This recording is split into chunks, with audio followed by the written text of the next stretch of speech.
Office में 1 जनवरी से 12 अक्टूबर तक अगर हम AQI लेवल्स देखें, पोल्यूशन लेवल्स देखें, तो 200 दिन गुड AQI के रहे हैं। ये पिछले कई सालों के कंपैरिजन में हायर नंबर है।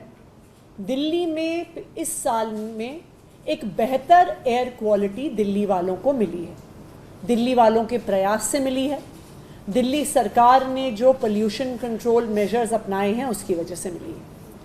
लेकिन पिछले 2 दिन में जो पोल्यूशन लेवल्स हैं वो बढ़े हैं।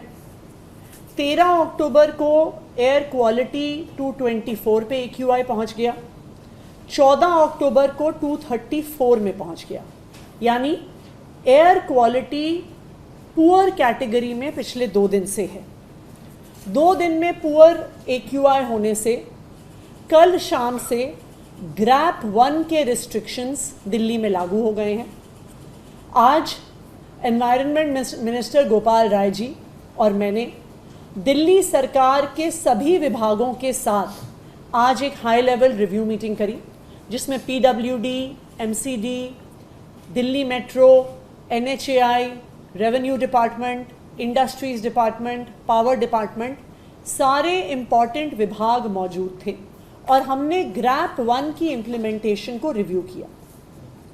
ग्रैप 1 की इम्प्लीमेंटेशन में एक बहुत महत्वपूर्ण हिस्सा है कंस्ट्रक्शन साइट्स पे डस्ट मिटिगेशन। इस डस्ट मिटिगेशन के लिए 33 टीम्स DPCC की बनाई गई हैं, 33 टीम्स रेवेन्यू डिपार्टमेंट की बनाई गई हैं और 33 टीम्स इंडस्ट्रीज डिपार्टमेंट की बनाई गई हैं। तो ये 99 teams day to day basis पे जो कंस्ट्रक्शन साइट्स हैं, चाहे वो सरकारी कंस्ट्रक्शन हो चाहे वो प्राइवेट कंस्ट्रक्शन हो, उनमें डस्ट कंट्रोल मेजर्स अपनाए जा रहे हैं या नहीं अपनाए जा रहे हैं, इनकी इंस्पेक्शंस करेंगे। इन इंस्पेक्शंस की डेली रिपोर्टिंग हमारे ग्रीन वॉर रूम में आएगी और एनवायरनमेंट मिनिस्टर के ऑफिस में और मेरे ऑफिस में दी जाएगी। MCD को डायरेक्शंस दी गई हैं स्पेसिफिकली कंस्ट्रक्शन और डेमोलिशन वेस्ट, जो CND वेस्ट होता है उसके रिमूवल की। CND वेस्ट भी PM 2.5 PM 10 लेवल्स को बढ़ाता है, जिसकी वजह से डस्ट बढ़ता है। MCD द्वारा CND वेस्ट को हटाने के लिए 79 टीम्स हैं जो दिन में काम करेंगी, उसके अलावा 75 टीम्स हैं जो रात को काम करेंगी कंस्ट्रक्शन एंड डेमोलिशन वेस्ट को हटाने के लिए। MCD का दूसरा इंपॉर्टेंट मैंडेट है ओपन बायोमास वेस्ट बर्निंग को रोकने का। उसको रोकने के लिए 116 टीम्स को दिन में डिप्लॉय किया जाएगा, 116 टीम्स को रात को डिप्लॉय किया जाएगा कि किसी भी प्रकार की open biomass burning, waste burning ना की जाए। चौथा एक इंपॉर्टेंट कंपोनेंट है रोड डस्ट कंट्रोल। सड़कों में, जैसे आपको पता है, रोड डस्ट का एक मेजर कारण सड़कों का टूटा हुआ होना है। तो वॉर फुटिंग पे PWD की 1400 किलोमीटर की रिपेयर चल रही है। जो सड़कें NCRTC, DMRC के पास हैं, उनकी भी रिपेयर की टाइमलाइंस 30 अक्टूबर तक तय की गई है।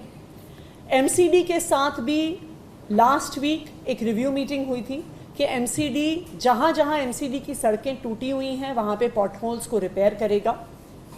पर सड़कों की रिपेयर के अलावा जो सड़कों पे डस्ट है उसको कंट्रोल करने के लिए स्मॉग गन्स इस सीज़न में लगाई जाती हैं। तो आज की मीटिंग में जो डायरेक्शंस दी गई हैं उसमें PWD 200 स्मॉग गन्स को डिप्लॉय करेगा।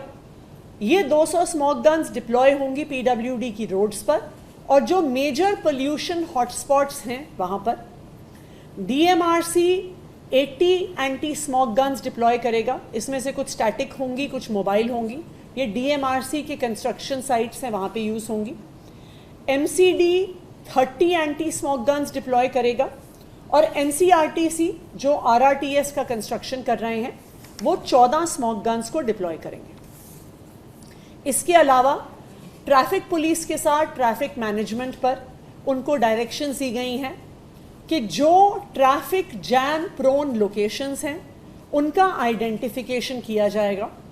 नंबर 2, एक्स्ट्रा ट्रैफिक पुलिस को डिप्लॉय किया जाएगा, स्पेशली इसलिए क्योंकि फेस्टिव सीज़न में अक्सर ये देखा जाता है कि ज़्यादा ट्रैफिक रोड्स पे होता है और काफ़ी ट्रैफिक जैम पिछले 3-4 दिन से भी होना शुरू हो गया है। तो कौन कौन से ट्रैफिक जैम की लोकेशंस हैं, उनको ट्रैफिक पुलिस आइडेंटिफाई करके extra deployment of traffic police personal करेगी। जनरेटर यूज़ पे क्लैंप डाउन किया जाएगा, स्पेशली बैंक्वेट हॉल्स, शादियाँ, प्रोग्राम्स। अक्सर ऐसा पाया जाता है कि वहाँ पर टेम्पररी कनेक्शंस यूज़ करने के बजाय डीजल बेस्ड जनरेटर्स को यूज़ किया जा रहा है।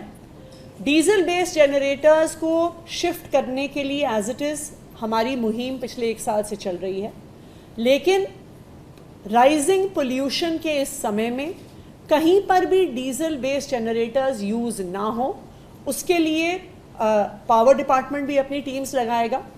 दूसरा, पावर डिपार्टमेंट को डायरेक्शंस दी गई हैं कि डिस्कॉम से और डीईआरसी से बात करके इन 3 महीने के लिए जब पोल्यूशन लेवल हाई होता है, टेम्पररी कनेक्शन के चार्जेस को रिड्यूस किया जाना भी पावर डिपार्टमेंट एक्सप्लोर करेगा। Because one of the reasons Y generators को लोग यूज़ करते हैं क्योंकि टेम्पररी कनेक्शन ज़्यादा महंगे होते हैं डीजल बेस्ड जनरेटर्स से। तो इसलिए टेम्पररी कनेक्शन के चार्जेस को 3 मंथ्स के लिए पोल्यूशन रिडक्शन मेजर के लिए रिड्यूस करने को भी एक्सप्लोर किया जाएगा। एंड लास्टली, एक अवेयरनेस ड्राइव चलाई जाएगी जिसमें हम पब्लिक से अपील करेंगे कि वो ज़्यादा से ज़्यादा कारपूल का उपयोग करें। हम पब्लिक से अपील करेंगे कि आने वाली दिवाली पर पटाखे ना यूज़ किए जाएं, पटाखे ना चलाए जाएं। हम पब्लिक से अपील करेंगे और RWA से भी अपील करेंगे कि जो सिक्योरिटी गार्ड्स उनके एरिया में हैं उनको इलेक्ट्रिक हीटर्स प्रोवाइड किए जाएं कि किसी भी प्रकार की लकड़ी की बर्निंग वहाँ पे नहीं की जाए। दिल्ली सरकार पोल्यूशन को कंट्रोल करने के लिए प्रतिबद्ध है। जहाँ जहाँ पर भी टीम्स की डिप्लॉयमेंट है, चालान्स करने की आवश्यकता है, वो की जाएगी। लेकिन मेरी दिल्ली के लोगों से भी अपील है, देखिए पोल्यूशन सिर्फ सरकार नहीं रोक सकती है। जब तक दिल्ली के लोग साथ नहीं आते हैं तब तक हम दिल्ली में ये बढ़ता हुआ पोल्यूशन कंट्रोल नहीं कर पाएंगे।